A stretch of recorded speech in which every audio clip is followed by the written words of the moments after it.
Attention, your paradigm is about to shift at the intersection of fact and reason. You're entering Kingston Country. I'm Dan Kingston, and you're listening to the Dan Kingston Podcast. I hate to say this, but I think this is not the first impeachment of Donald Trump. I think he's a one-man crime wave. I think he is a recidivist. As soon as Mueller finished testifying, he gets on the phone and tries to shake down the Ukrainians. I don't believe that's the only time he's ever done it. I think criminals commit crimes. And so I think the Democrats have to continue oversight.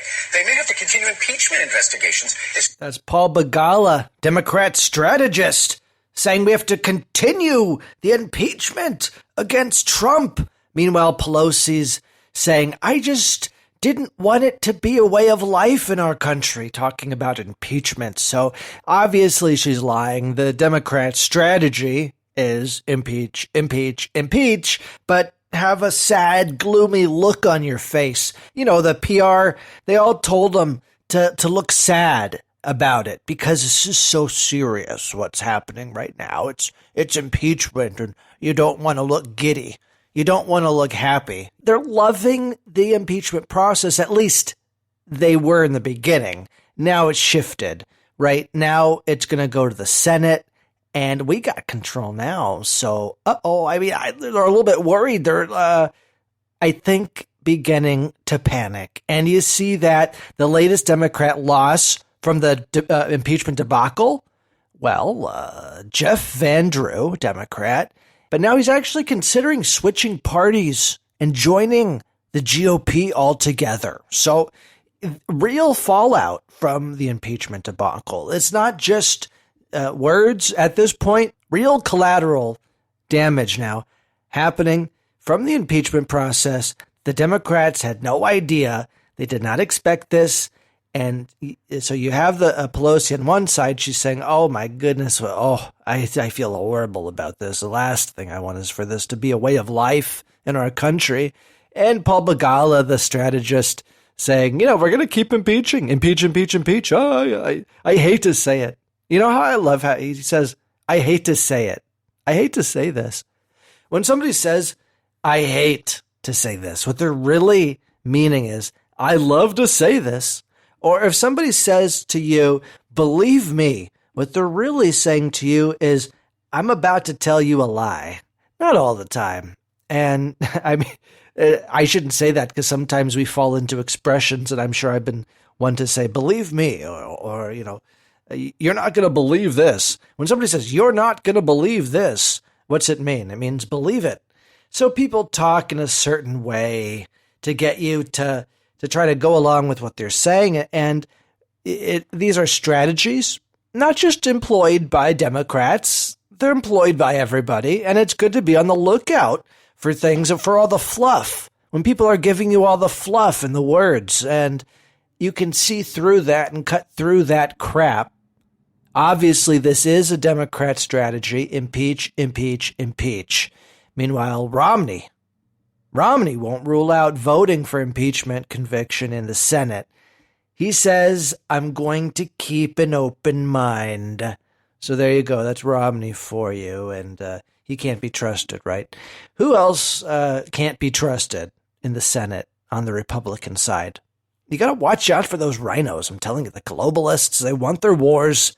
They're on the payroll of the military-industrial complex. It essentially owns the deep state at this point, so they have their own secret government working alongside our own elected representatives who are beholden now to the deep state. Most of them are.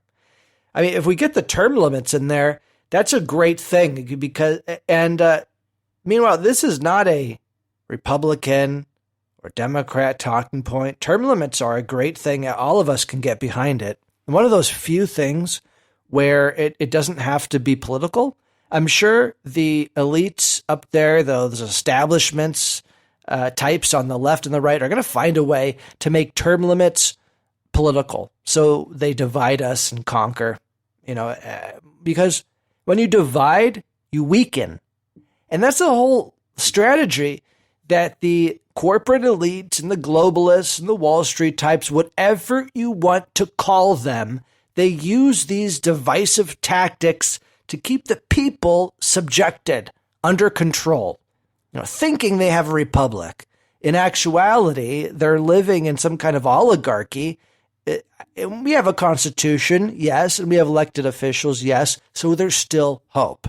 We can wrestle back power away from these big money interests that have controlled our elected officials. There's no doubt about it. And now it's gone so deep, you could say, into the deep state, no pun intended, that it's going to be hard to weed out all these figures. The truth is that there are good people and bad people, right, inside the deep state and everything in between. We can't just stereotype this whole thing. And we also can't demonize the deep state as being all bad, because you do need some kind of consistent policy. I was speaking to a friend, you could say, who's a speechwriter in Washington, D.C., and he was talking about the deep state, how it's necessary to keep a functional government. The problem is it's completely been corrupted, and it's no longer working for the people. It's working against the people. When that happens, it's not just a sign of a corrupt government, but the people, they've become subjected to this corruption themselves. It starts that way, and it rots. You know what they say, the apple rots from the inside. So what does that mean? That means the country rots from within. And that's what we have to be on the lookout for. And term limits are kind of a simple solution, I think, to a very complicated problem. This is Kingston Country. It's exactly what we need, are simple solutions to complicated problems. They're always looking for the perfect algorithm. That's what they're doing over there in Silicon Valley, in my backyard. The perfect algorithm, whatever that means. Maybe you could explain to a computer how to operate like a human using just one simple code. And that's what they call an algorithm. Maybe you're from computer background. You know what I'm talking about.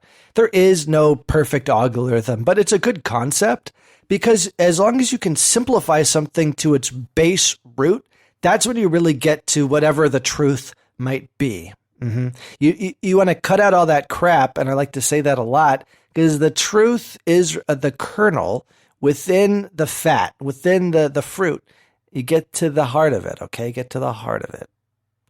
Now, I had this idea, and I just I don't know why this clicked to me. I mean, maybe it's obvious to you. Everybody seemed to comment duh. Could Hillary Clinton be the Russian asset? Isn't it that gerbils expression that you shout loudest, accuse your opposition of what you actually are yourself? Is that the gerbils, the Nazi propagandist quote? So Clinton is talking about how Tulsi Gabbard is a Russian asset, and she's accusing Trump of being a Russian asset, and everybody's a Russian asset but her. Maybe she's the Russian asset. And maybe it goes beyond just the Steele dossier. Maybe they were pretending to hate each other. Putin and Clinton were pretending to hate each other. And actually, they've secretly been in cahoots. I don't know. Is it irresponsible for me to say Hillary Clinton could be the Russian asset? But that's what she says about other people. So she's completely irresponsible herself. But it's not allowed for me to call her a Russian asset. That's a problem, because she's queen. And is she even with us still? You saw the pictures, right? Either she got extreme plastic surgery to her face that went wrong. Maybe it kind of looks botched because her cheekbones look lower. When you get plastic surgery, I think you'd want to make your cheekbones higher, but her cheekbones have sunk down. I don't want to make fun of the way people look. But anyway, she doesn't look great, and the plastic surgery went wrong, or this is a body double. They've just realized Hillary 1.0 didn't cut it, so they cloned her. They made Hillary 2.0, and the celebrity cloning, by the way, would be highly lucrative. I'm not saying that exists or that's being done.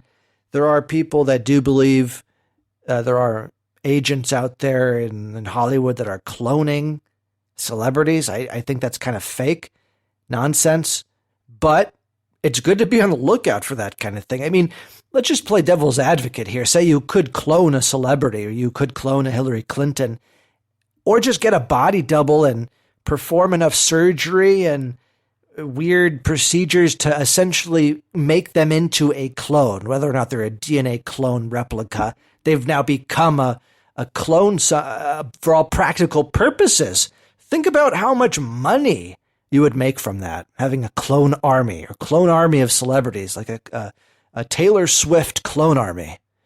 It'd make you a fortune. You could do multiple tours, and you could have one clone could go crazy, or you could have the real celebrity totally go wacko. Meanwhile, the clones are there. They're working for you. I want you to listen to what POTUS FR sent me over on Twitter. Just think about the timeline of this, everybody. First, we have President Trump win in astounding fashion in 2016. Then we have a resistance built up, quote unquote. Then we have this Russia hoax that is based off of the Steele dossier, which was paid for by the Clintons to push this false narrative that somehow Trump had colluded with Russia to interfere with the election. That doesn't work out. We had Epstein in custody. He gets murdered because he has connections to the Clintons.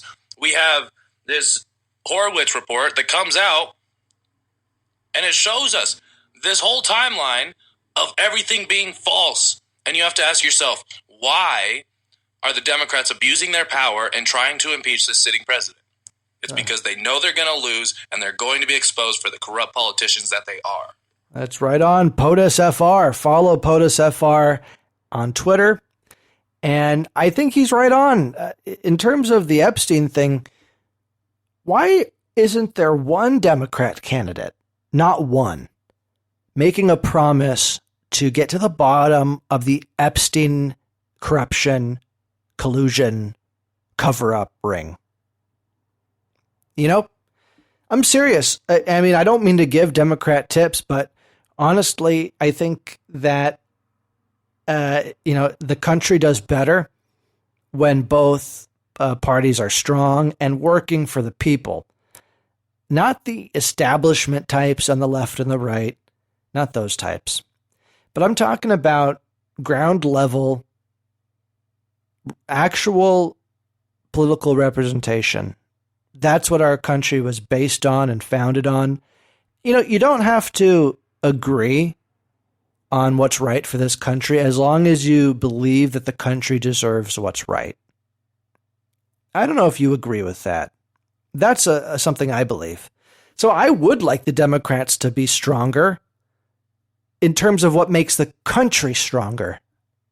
Essentially, if you have to pick between capitalism or communism, you're going to pick capitalism every time. So the Democrats make it pretty easy for you, right? But think about the bipartisan coalition a Democrat candidate could bring by making a promise to the American people, I'm going to get to the bottom of this Epstein cover-up. That's a hugely popular thing. That's bipartisan. Everybody hates Epstein. So, I mean, there you go. They'll never do it.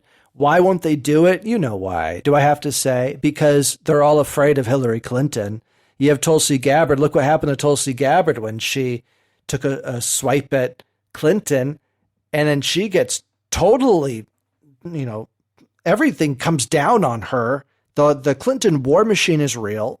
Listen to her podcast episode on Joe Rogan. It's really fascinating. He does a really great job. If you're into podcasts, which you probably are because you're listening to this one, that's a great interview. It was recently, about 2 weeks ago. And she just has been smeared so bad by the Clinton machine. So, of course, nobody's going to call out anything that might touch upon the Clinton machine. And Epstein is very much a part of that. You start saying you want to investigate Epstein, or you're going to watch out what private plane or helicopter you fly in because the Clinton machine's going to come after you. I'm going to talk about North Korea. Fires a test missile, and they announce a goal of reliably restraining and overpowering the nuclear threat of the U.S. Recently, earlier in the month, they said that Trump could choose the Christmas gift that we would receive. So should we be worried about these threats from the Kim Jong-un? I think that's the new one, right? The son of the father. They're so weird over there. You know, in North Korea, they're required to have one of like 23 different haircuts or something like that. Yeah, they have to pick one of those. And women have to have short hair. But once they get married, they can have longer hair. So only single women have to have short hair. The men have more choice, I guess, in what kind of haircut style to wear. It's a complete police state. Why am I bringing up an example of the haircut? It's an interesting example because it represents just everything they have to worry about in that country, from their hair to everything else. If they're caught, watching the wrong TV show, they get sent to a prison camp.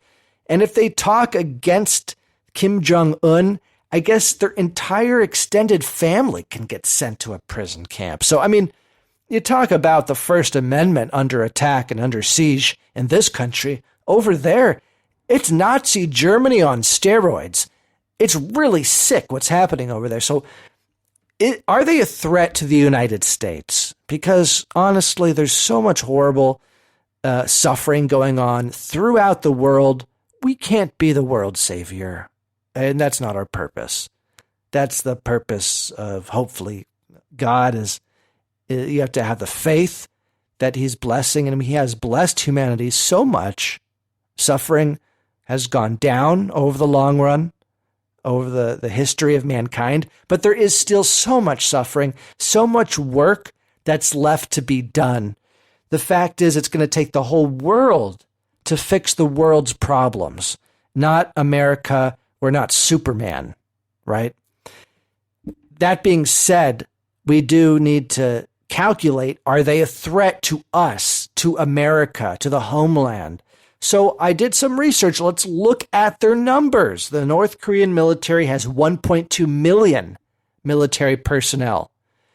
And the next number I'm going to give to you might be somewhat of a shock. They have 6 million reservists. I don't know if that surprises you, but that's a lot more than we have. A lot of them are underfed. They're peasants. They're not going to do very well in the fight, but still, 6 million. I don't care how frail you are. You give 6 million people guns, and they're going to do some damage. So, by the way, they're not overstretched. They are all located in North Korea. 1.2 million military personnel, and then the additional 6 million reservists. Now, let's talk about the really scary topic, the thing everybody's concerned about, what everybody tiptoes around, what we don't want to have happen is nuclear apocalypse, right? U.S. intelligence estimates they have about 60, that's 60 nuclear weapons, and potentially much more than that, if you want to be frank about it. That's a public number. Secretly and private, I think it's fair to estimate they have more, much more than 60, but it's anyone's guess, okay?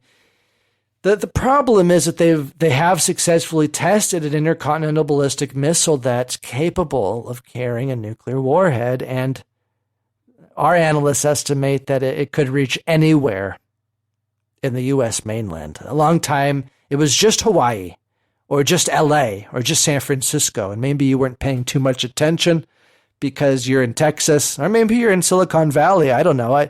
The place that they would hit, strikes me, would be Silicon Valley. That's a powerhouse working very closely with our defense contractors. Anyway, it's scary as hell, isn't it?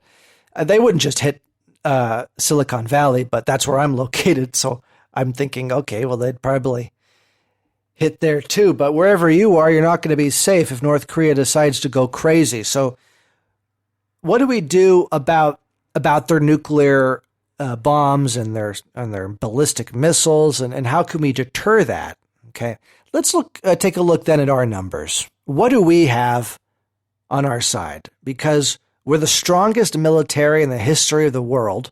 Okay, and the problem is, though, we're stretched out around the whole world.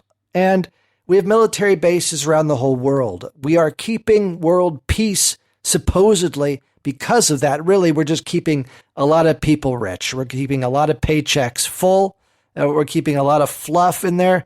You think we need a million troops overseas all stretched around the world? I think maybe it's a little bit less than that now, but we do have military bases in Germany and in Europe, and it makes no sense.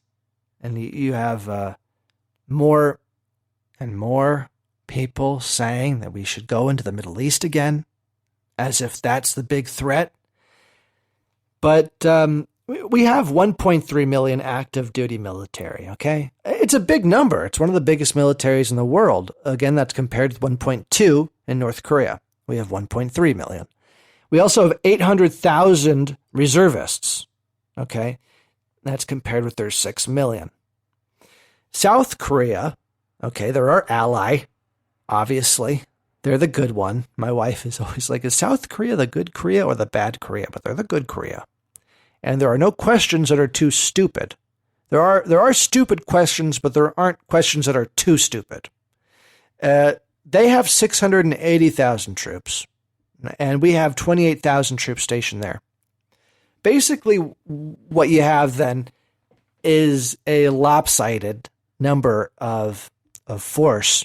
The North Koreans just have a huge advantage when it comes to military personnel, not to mention they're allied with China. To the best of our knowledge, it would be like the first Korean War, where they just sent endless troops. And if you're study, of history and this kind of thing, the first Korean War was an absolute disaster. You had approximately 150,000 troops from the South Korean, United States, and UN nations, and the combined armies were killed. 150,000 in the Korean War. Good guys killed. Of that, 36,000 U.S. killed. 36,000. It's not fathomable the kind of war that was by today's standards. I don't think it's really hard to comprehend what that was like.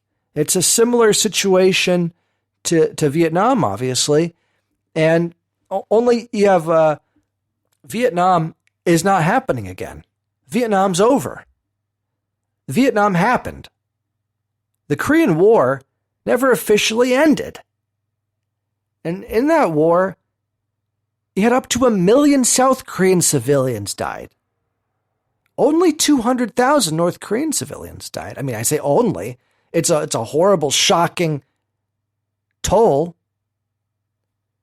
But if you look at that and you say 1 million of the good guys died, civilians in that war, and 200,000 North Koreans died, well, it looks like North Korea won that war. Yes, an estimated 800,000 communist soldiers were killed. So we killed way more of their soldiers than they killed of ours, right? We have when you combine all the troops from all the allies, there was 150,000 good guys were killed. An estimated 800,000 communists were killed, okay? So what does that tell you? They just kept sending more and more troops. And that's what they would do again. Make no mistake about it. If China has a situation where they have to pick between North Korea and America on their border, they're going to pick Korea. They don't want us on their border with troops. We already have troops in South Korea. We already have the bases and the stations out there. They don't want them any closer. China doesn't. Believe me, they don't. And they'll do anything, including back up Korea. That's what I think. I don't think it's changed much since the first Korean War, except people have had a chance really to build up the munitions. And North Korea especially has had one focus that entire time, is to be able to defend and repel the Korean War too. And they've done a hell of a good job. They have ballistic missiles everywhere pointed at us. It's estimated just the unimaginable catastrophe if there were to be an invasion, if the North Koreans were to invade South Korea. We do not have a military deterrent of personnel capable if that were to happen. Now, they're not threatening invading South Korea. Nobody says that. But if they start sending nuclear weapons, or if they send one nuclear weapon, or if they send one long-range missile that flies over Hawaii, we're going to have to think about war with North Korea. And because we do not have the forces to repel a North Korean invasion in South Korea, it seems to me we have one option. And I hate to be the guy to say this, but it seems to me that we have to be looking into the possibility of a first strike against North Korea. And I think we need to be very clear with our allies in that part of the world what that might look like, so that they can expect what that fallout might look like and prepare their citizens for that. I'm talking about Japan, and I'm talking about informing China, which is not really our ally, but our economic ally, at least our economic partner, you could say, strategic opposition in the area, and let them know, get North Korea in check. Because if a missile flies over Hawaii, we do not know if there's a nuke warhead on that thing. We're going to have to retaliate, and we will retaliate with nuclear weapons, and there could be fallout, and it could be bad. We need to tell the South Koreans, too, the possibility and be realistic about this. Now, it's very scary when you talk about nuclear fallout and this kind of thing, but what's more scary? To me, 1 million South Korean civilians dead. 36,000 U.S. killed. 150,000 combined forces. U.S. forces, South Korean, UN nations. 150,000 killed. That's unimaginable. And we need to develop nuclear weapons that are strategic in nature so that we can limit the fallout and take care of North Korea if and when they launch at us. This is not something anybody will talk about. Everybody's afraid to talk about this kind of thing. Why? I don't know why. Because if they think for a second we are weak, that's when they will start testing these weapons again, blowing up the bombs, doing the nuclear tests. So far they've frozen, but that deal is coming to an end. They've said it themselves. And when you have them doing nuclear tests and long-range missile tests in our neck of the woods, well, I do think a red line needs to be drawn. So I get the argument that they're going to do what they're going to do, and there's really no way to deter it. That being said, we made it and survived through the Cold War. And it seems to me that we made it through the Cold War because of the deterrent, and we were very clear that we will use these nuclear weapons. I think it's important to remind the world once again. Also, these medium and smaller nuclear devices, we have to get this and be a leader in this so that we can, and we need to, retaliate in a way that's realistic. Some of these bombs are too big. It's impossible to use them because they'll hit the good guys too. So are you worried about the North Korean situation? Let me know. I want to hear about it. Also, your conservative celebrity crush. I want to know. I'm running a poll on Twitter. And so far, let's see, Michelle Malkin's in the lead. And Catherine Timpf is in second place. Kathy Zhu is in third place. Ann Coulter's in fourth place. Kingston Country. You've been listening to the Dan Kingston Podcast.